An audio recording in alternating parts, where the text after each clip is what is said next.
Hello ladies and gentlemen, Xcentauri here and welcome back to another YouTube video. Now I hope all of you are doing well because I am as always, and in this video we are back again to another comparison video. So here we've got the 757-200, which is an infant flight as well, and we'll be comparing it to the other infant flight A321-200, again another very popular aircraft. Now, we'll be comparing these aircraft within Infant Flight Mobile Simulator whilst giving some real-life facts about both aircraft. Now, both these aircraft are quite comparable in infinite flight. Many reasons for that include the fact they both have live cockpits, both have many liveries, and are both very popular. They're also both sort of recently reworked, so this is going to be an interesting comparison. Now, the first aircraft we spawned in here is the A321, so it's quite a convenient one. And we're going to connect all the ground services and we're going to start up the cockpit here as well, electrical, and turn that APU on start. Now the A321 is much newer than the Boeing 757, specifically the 757-200. So the A321 is a much newer, and it is in direct competition with the Boeing 757-200. Now this is the version we have in infant flight, and I did get that from Google, so hopefully Google's right. It's normally right. So yeah, so you can see right here for the start, the aircraft in infant flight in itself, it's not, you know, amazing with the fact, so there's no, unfortunately there are no opening doors here for the cargo stuff, but we can still connect everything. And you look at the engine here, the blades are clear to see, so it's not too hard to see. I think it looks all right for quality and detail, so unfortunately none of them connect up. Now, when you just look around the aircraft, you can tell by the paint job, it's okay on the aircraft. I mean, it looks a bit blurry towards some of the lines, but it's a relatively decent, like if we go for a long distance review, you can pretty much tell it's Aer Lingus, and it is pretty clear from a distance. Now, these engines are pretty basic for infant flight engines.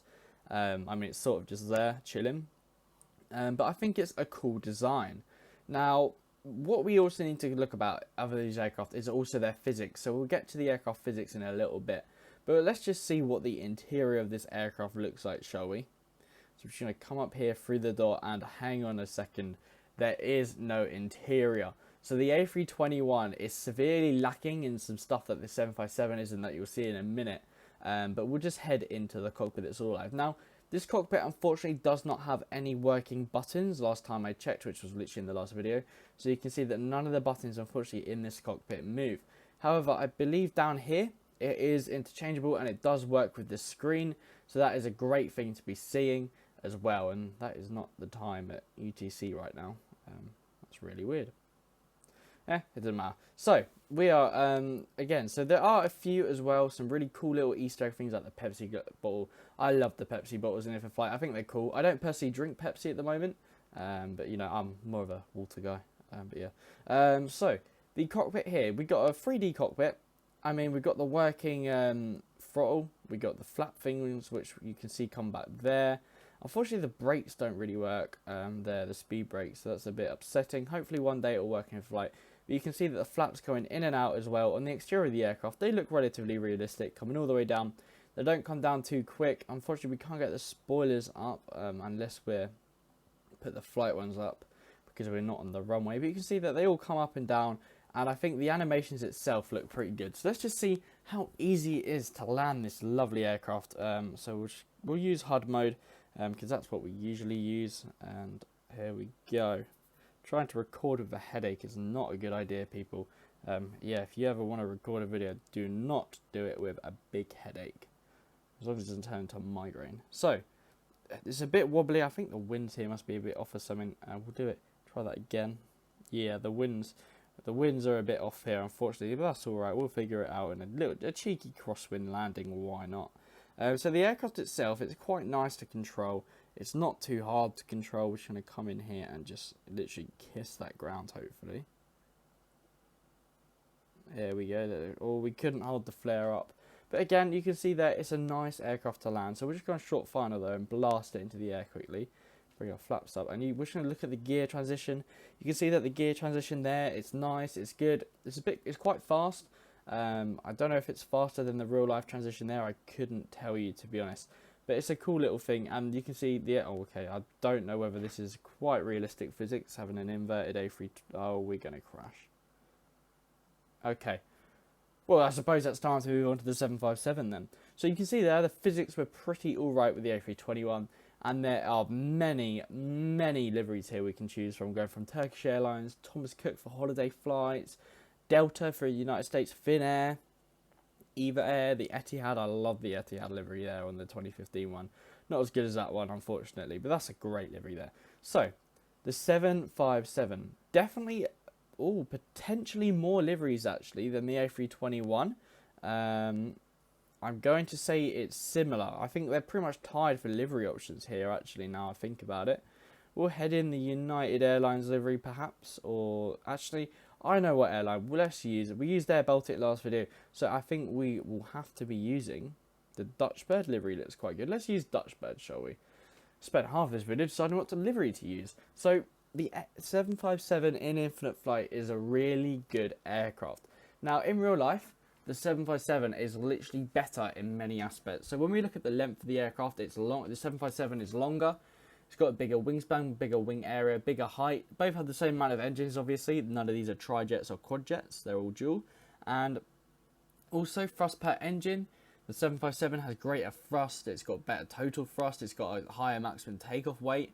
And it's got a greater range by almost 1,200 nautical miles. So the 757 has a much greater range. It's also got a faster cruise speed of 0.002 faster.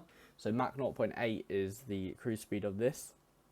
And its average capacity of 200 passengers, being 15 passengers more than the average A321, while maximum capacity is 239, where the maximum is 230 again there on the A321. So you can squeeze a lot of passengers in this aircraft. So we're going to connect up again all of these things again, and the first thing you'll notice here is we can see that these doors are opening up on the Dutch Bird aircraft. What a cool livery. I've never really used this one. And so you can see that all of these doors open up, and then when we go in here, I wouldn't really class this as a cargo area. It's very dark and dull in there, but I suppose it's there, and that is what counts. So I suppose that is very important to be having there. Now we're going to go in this camera mode, and you guys can probably already imagine what bit we're going to be looking at here. We're going to just check out the interior of this Boeing 757. So up we go, up, and in. And you can tell there is an interior to this aircraft. Now the seats are basic seats. Just have a quick look at that. Yeah, you can see that the engines, the seats here look very good, very basic. Now I think the full aircraft has seats. We're about to find out. That's the back of the aircraft. Don't want to go there. So you can see that the entirety of the aircraft here has seats, and this is like the food, the catering thing being loaded up there. Now there is also in-flight entertainment stuff here, so while we start up the APU and the main battery, that will come on. And then we can have a look at the cockpit once that is live in just a second. Apologies about that.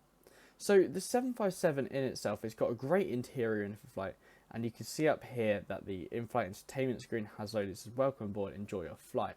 And if we just stick on this random airport, and this is our flight. Time to destination, distance destination 46 kilometers to Fort Lauderdale Executive. Sounds like a cool place to be headed. Never flown there before.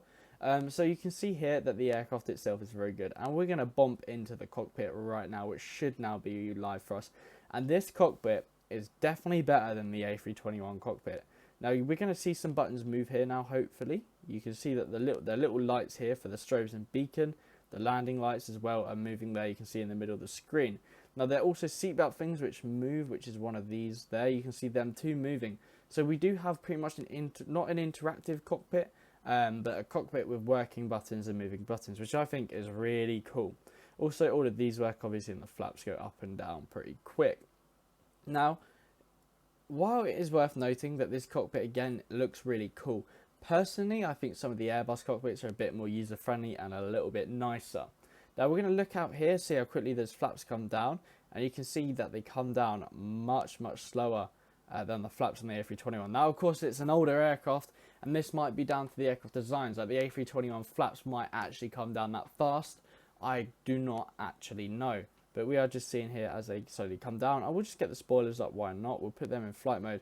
And you can see they come up and down as well, but we can't arm them quite yet. So those flaps are taking their time. Now we need to look at the exterior of the aircraft because we haven't done that, and you can see that the paint job on the aircraft definitely looks a bit better than it does on the A321, and those engines as well, those engine blades are so much more fine cut and they're much more clearer. I mean, no one really goes in the interior of the engine, but you can see that the actual engine looks much better here than it does on the A321, and hopefully those flaps are down, so you can see they're down all the way, and they do sort of come up as well, sort of slowly prod their way up. I think they're moving, it's a bit hard to tell.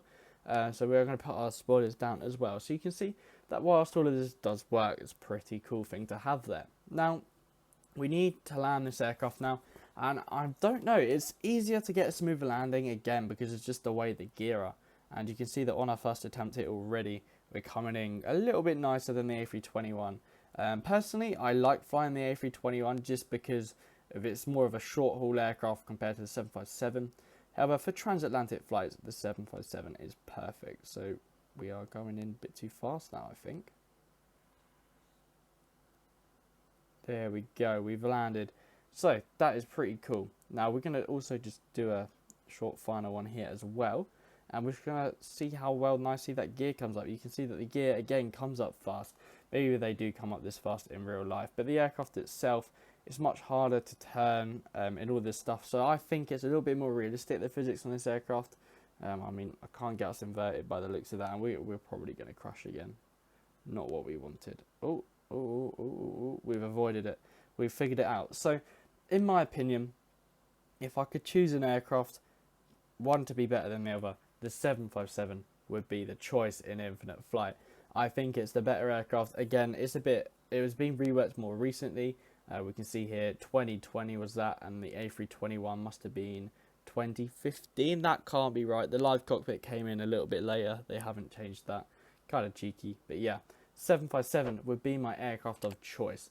Now, if you did enjoy this video, please make sure to like and subscribe, and I'll see you in my next video. Good night.